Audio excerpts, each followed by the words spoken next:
Ivan মোক বহুত বান্ধৱীয়ে request কৰিছে কৈ আছে যে তুমি কেনেকৈ নিজৰ স্কিনৰ যত্ন লোৱা বা তুমিনো কি প্ৰডাক্ট ইউজ কৰা জনাবাচোন।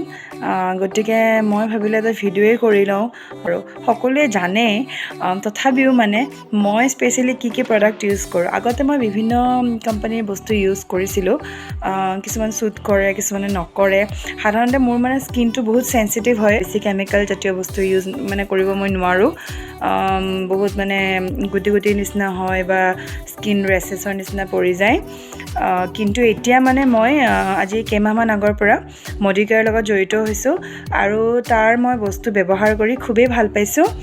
প্ৰত্যেকটো মানে প্ৰডাক্টেই খুব ধুনীয়া মানে, আৰু স্কিন টোন অনুসৰি বেলেগ বস্তু ব্যৱহাৰ কৰিবও পাৰে। যিহেতুকে মোৰ স্কিনটো চেঞ্চিটিভ হয়, গতিকে মই অকণমান আয়ুৰ্বেদিক বেষ্ট বস্তুবিলাক ব্যৱহাৰ কৰি ভাল পাওঁ। গতিকে মই তেনেকুৱা বস্তুখিনিয়ে লৈছোঁ আৰু মানে বৰ্তমানলৈকে মোৰ তেনেকুৱা একো বেয়া ছাইড ইফেক্ট কৰা নাই। আপোনালোকেতো দেখি গম পাইছেই। যদি কৰিলে হয়, যদি মই বেয়া পালোঁ হয়, তেতিয়াহ'লে এইটো ভিডিঅ' নবনালোঁ হয়। এতিয়া মইনো ৰাতিপুৱাৰ পৰা কেনেকৈ নিজৰ যত্ন লওঁ, নিজৰ স্কিনটো কেয়াৰ কৰোঁ, সেইটোৰ বিষয়ে অকণমান দেখাব বিচাৰিছোঁ। প্ৰথম আমি ৰাতিপুৱা ফেচ ৱাছে কৰোঁ ন। ফেচ ৱাছৰ কাৰণে মই এইটো বৰ্তমান ব্যৱহাৰ কৰি আছোঁ, মডিকেয়াৰৰ ফ্ৰুইট অফ দ্য আৰ্থৰ ক্লিনজিং জেল। আপোনাৰ ইয়াতে এপ্ৰিকট আৰু টি ট্ৰী অইল আছে। টি ট্ৰী অইলৰ বিষয়ে সকলোৱে জানে স্কিনৰ কাৰণে কিমান ভাল হয়, আৰু ই আমাৰ pH লেভেলটো আমাৰ বেলেঞ্চ কৰি ৰাখে। আৰু ইয়াৰ লগতে মই কিন্তু শ্লোকাৰ নিমৰ এটা ফেচ ৱাছ আছে, সেইটোও ব্যৱহাৰ কৰি ভাল পাইছোঁ, সেইটো ব্যৱহাৰ কৰোঁ। আৰু এইটো মই ৰিচেণ্টলি ইউজ কৰিব লৈছোঁ, এইটো মই খুব ভাল পাইছোঁ। খুব ধুনীয়া মানে স্কিনটো চাফা হৈ যায় ধুলে। তাৰপিছত আমি এইটো আপোনাৰ ক্লিনজাৰ, টোনাৰ আৰু মেকআপ ৰিমুভাৰ হিচাপতে ইউজ কৰিব পাৰি। মই এইটো এজ এ টোনাৰ হিচাপত বৰ্তমান ব্যৱহাৰ কৰিম। আৰু যদি আমি ৱাশ্ব কৰাৰ পিছতো যদি আমাৰ মুখত কিবা ময়লা থাকে, তেতিয়াহ'লে ই ধুনীয়াকৈ চাফা কৰি দিয়ে।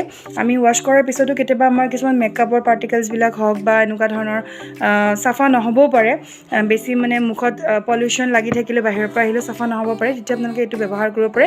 আৰু স্কিন টোনটো খুব মানে ভাল কৰি ৰাখে, ছফ্ট কৰি ৰাখে। মই অকণমান কেইটোপামান দি পিনে অকণমান চাফা কৰি ল'ম, যাতে স্কিনটো মানে মোৰ স্মুথ হৈ থাকে। আৰু যদি কিবা লেতেৰাও আছে, তেতিয়াহ'লে ধুনীয়াকৈ চাফা হৈ আহিব। মুখখন ধুনীয়া মানে ভিতৰৰ পৰা চাফা হ'লেহে তাৰ ওপৰত যদি আমি কিবা বস্তু লগাওঁ তেতিয়া ভালকৈ কাম কৰে ন। দেখিছে মই কিন্তু একো বস্তু লোৱা নাই, আৰু এইটো মোৰ নেচাৰেল স্কিনে হয়। আমি সাধাৰণতে ক্লিনজিং এণ্ড টোনিংটো ৰেগুলাৰলি কৰিব লাগে যদি স্কিনটো ভালে ৰাখিব বিচাৰে। আৰু বিশেষকৈ মানে আফটাৰ 30 ইয়াৰ্ছৰ পিছৰ পৰা আমাৰ অলপ ৰিংকল পৰা ষ্টাৰ্ট হয়, পিগমেণ্টেশ্যনবিলাক ষ্টাৰ্ট হৈ যায় ন। গতিকে আমি যদি এতিয়াই যত্ন নলওঁ, তেতিয়াহ'লে মানে পিছলৈকে আকৌ বেছি বাঢ়ি যাব। আৰু যদি আপোনালোকৰো মানে সোনকালে বুঢ়া হোৱাৰ, ৰিংকলছ পৰাটো নিবিচাৰে, তেতিয়াহ'লে অকণমান নিজৰ যত্ন এতিয়াৰ পৰা ল'বলৈ চেষ্টা কৰক। কাৰণ স্কিনটো এবাৰ বেয়া হৈ যোৱাৰ পিছত তাক মানে ঠিক কৰা বহুত দিগদাৰ হয়। গতিকে আগতে অলপ ঠিক কৰি ল'ব পাৰি, দেখিছেনে? তথাপিও মোৰ অলপ চলপ ময়লা ওলাইছে, ডিঙিৰ পৰা বেছি ওলাইছে, মুখৰ পৰা তেনেকৈ নাছিলে। টনিংটো হৈ গ'ল, শুকাই যায় পটকৈ টোনাৰটো ইয়াৰ পিছত মই ফেচত এতিয়া বৰ্তমান হাইড্ৰা নাৰিছ ফেচিয়েল ক্ৰীমটো ব্যৱহাৰ কৰি আছোঁ। মডিকেয়াৰে শ্লোকাৰ হয়, সেইটো ব্যৱহাৰ কৰি খুবেই ভাল পাইছোঁ। স্কিনৰ কাৰণে তাৰমানে এতিয়া মোৰ স্কিনটো যিহেতুকে মানে চেঞ্চিটিভ হয়, আৰু আপোনাৰ ঠাণ্ডা দিনত অকণমান বেছি ড্ৰাই হৈ থাকে। ইয়াতে আপোনাৰ চিয়া বাটাৰ আৰু আলমণ্ড অইল আৰু আপোনাৰ অলিভ অইল আছে। ই মানে স্কিনটো ধুনীয়া স্মুথ কৰি ৰাখে। অলপ ঠাণ্ডা পৰিছে ন, সেইকাৰণে এইটো ব্যৱহাৰ কৰিব। নহ'লে গৰমত যোনটো মইশ্চাৰাইজাৰ ক্ৰীম আছে, মই সেইটোৱে ব্যৱহাৰ কৰি আছিলোঁ। মইশ্চাৰাইজিং ক্ৰীমটো খুব ভাল হয়। গোটেই আমি অকল ফেচ বুলি নহয়, গোটেই বডিতে আমি ব্যৱহাৰ কৰিব পাৰোঁ।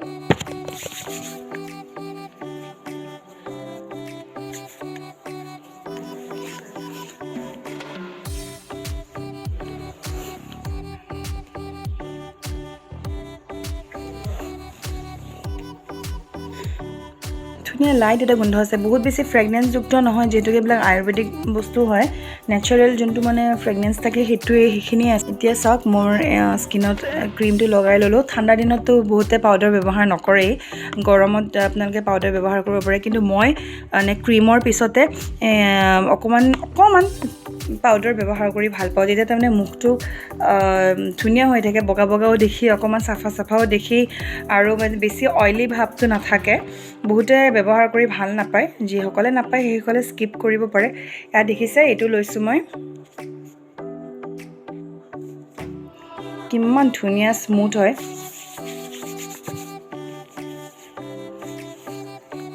আমি সাধাৰণতে ঘৰত যেনেকৈ মানে লগাওঁ আৰু তেনেকৈ মই লগাইছোঁ, কাৰণ ওলাই যোৱা কথা আছে, সেইকাৰণে অকণমান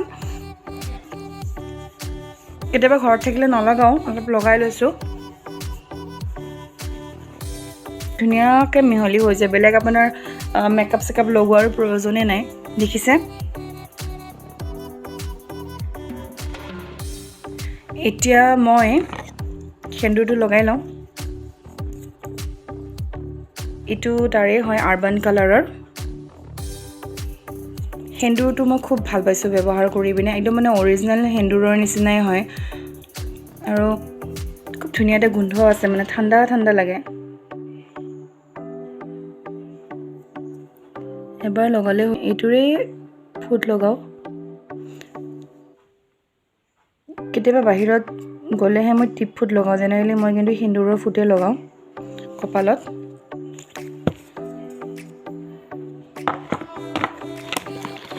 এতিয়া মই আৰ্বান কালাৰৰ অকণমান কাজল লগাই লওঁ। কাজলটো নলগালে মানে কিবা ডাল লাগে ন মুখখন। কাজলটো অকণমান লগাই লৈছোঁ।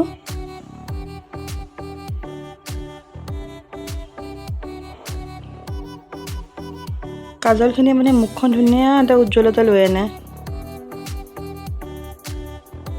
আৰু মই নিজে ভালো পাওঁ কাজল চাজল লগাই। অকণমান কাজল, অকণমান লিপষ্টিক লগাই ভাল পাওঁ।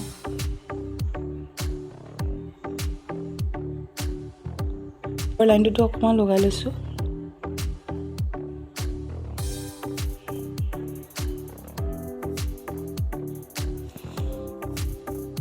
চকুৰ নোমখিনি পাতল হয়, সেইকাৰণে ওপৰতো লগালে অকণমান উজ্জ্বল দেখি। দেখিছেনে? ওপৰৰ এইখিনিত অকণমান লগাই, বেছি ডাৰ্ককৈ লগোৱা নাই। আইব্ৰ'টো ইচ্ছা কৰিলে বনাই ল'ব পাৰে।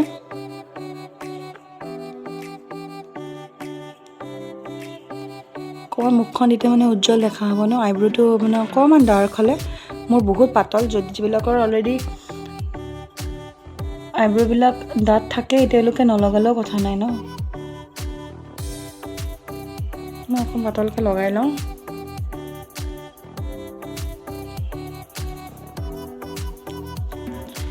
আৰু এতিয়া মই ইয়াৰে লগাম আৰ্বান কালাৰৰে লিপ বাম।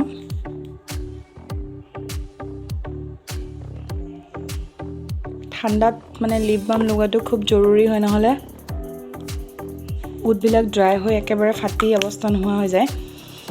লিপষ্টিক লগালেও লিপ বাম লগাব লাগে, আৰু লিপ বামটো মই মানে খুব ভাল পাইছোঁ। বহুত দেৰিলৈকে লিপছকেইটা স্মুথ কৰি ৰাখে। কিছুমান লিপ বাম আছে লগোৱাৰ অলপ সময় পিছতে পটককৈ শুকায়ে যায়, স্মুথনেছটো ইমান নাথাকে, কিন্তু এইটোৰ বহুত দেৰিলৈকে লাষ্টিং কৰে। কিন্তু অকণমান মানে ইয়াতে মিণ্ট ফ্লেভাৰ আছে, গতিকে লগোৱাৰ পিছত মানে অকণমান জ্বলাৰ নিচিনা লাগে, পিছত নোহোৱা হৈ যায়। এইটোৰ কোনো তেনেকুৱা কালাৰ নাই, লগাব পাৰে লিপ বামটো, সৰু ডাঙৰ বুলি কথা নাই। অলপমান লিপকেইটাও কালাৰ কৰি লওঁ।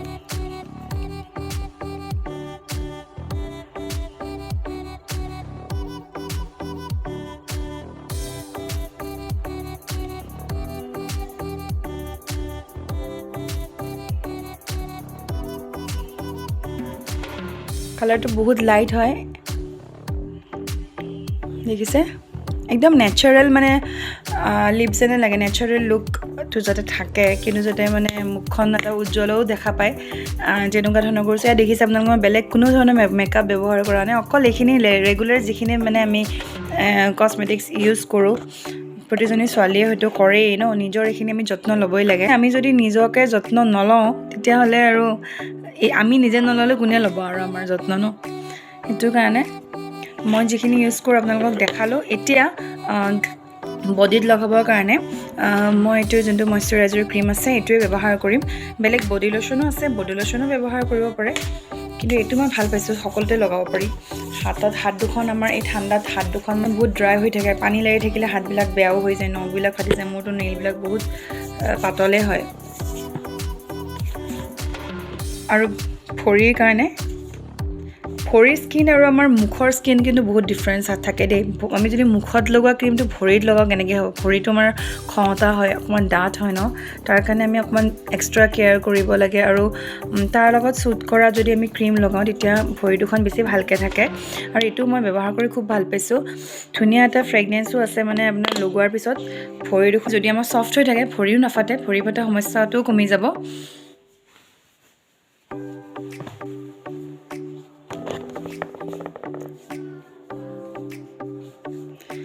গতিকে মই একেবাৰে মূৰৰ পৰা ভৰিলৈকে কি বস্তু ব্যৱহাৰ কৰোঁ আপোনালোকক দেখালোঁ।